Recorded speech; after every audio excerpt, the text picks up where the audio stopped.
आंखें बंद कीजिए, एक गहरी सांस लीजिए और अपने मन को शांत होने दीजिए।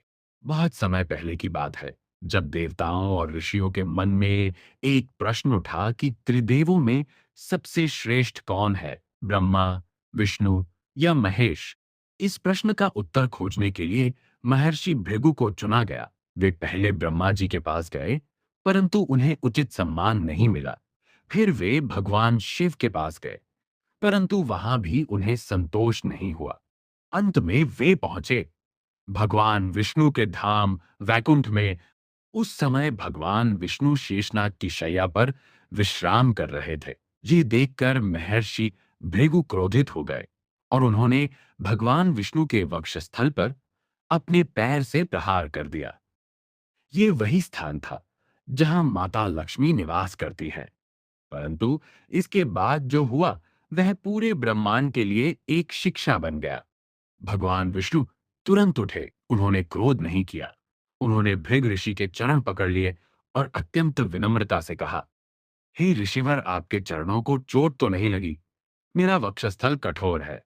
यह सुनकर भृगु ऋषि का अहंकार चूर हो गया। उन्हें समझ आ गया कि सच्ची महानता विनम्रता में ही है। लेकिन यह घटना माता लक्ष्मी को अत्यंत दुखी कर गई। उन्हें यह अपमान सहन नहीं हुआ और वे वैकुंठ छोड़कर पृथ्वी लोक पर चली आईं। जब भगवान विष्णु को यह ज्ञात हुआ तो उनका हृदय व्याकुल हो उठा। वे माता लक्ष्मी के बिना एक क्षण भी नहीं रह सकते थे। तब उन्होंने भी पृथ्वी पर आने का निर्णय लिया। उन्होंने श्रीनिवास के रूप में अवतार लिया और दक्षिण भारत की पवित्र तिरुमला पहाड़ियों पर आकर रहने लगे।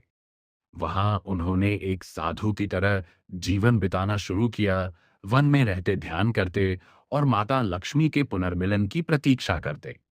समय बीतता गया। इसी दौरान माता लक्ष्मी ने पृथ्वी पर एक राजकुमारी के रूप में जन्म लिया। उनका नाम था पद्मावती। एक दिन श्रीनिवास वन में विचरण कर रहे थे, तभी उनकी दृष्टि पद्मावती पर पड़ी। जैसे ही उनकी आंखें मिली, दोनों के भीतर एक दिव्य पहचान जाग उठी। ये कोई साधारण मिलन नहीं था, ये आत्माओं का पुनर्मिलन था। धीरे धीरे ये प्रेम और गहरा होता गया और अंततः श्रीनिवास ने पद्मावती से विवाह करने का निर्णय लिया। परंतु विवाह के लिए आवश्यक था वैभव और व्यवस्था। तब श्रीनिवास ने धन के देवता कुबेर से ऋण लिया।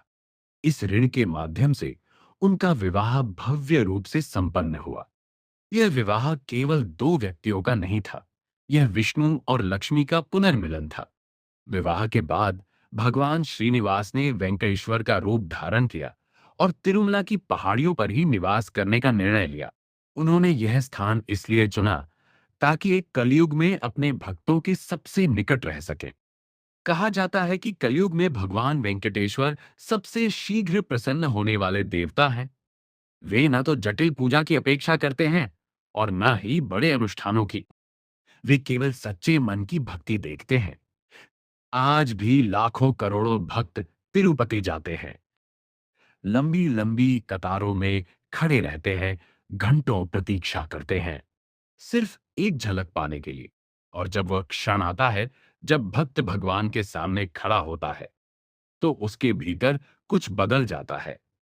वह शांति, वह ऊर्जा, वह अनुभव शब्दों में व्यक्त नहीं किया जा सकता। कहा जाता है कि कोई भी भक्त वहां से खाली हाथ नहीं लौटता। किसी को मन की शांति मिलती है, किसी को साहस, किसी को समाधान और किसी को केवल एक अदृश्य शक्ति का आशीर्वाद। इस कथा में एक गहरा संदेश छिपा है कि सच्ची शक्ति विनम्रता में है। सच्चा प्रेम कभी समाप्त नहीं होता और ईश्वर हमेशा अपने भक्तों के पास होते हैं। बस हमें उन्हें महसूस करना होता है। अब एक बार फिर अपनी सांसों पर ध्यान दीजिए, अपने मन को शांत कीजिए और अपने हृदय में भगवान वेंकटेश्वर की उपस्थिति को अनुभव कीजिए। उनके चरणों में अपनी चिंताएं समर्पित कर दीजिए और विश्वास रखिए कि सब ठीक होगा। नमो वेंकटेशाय।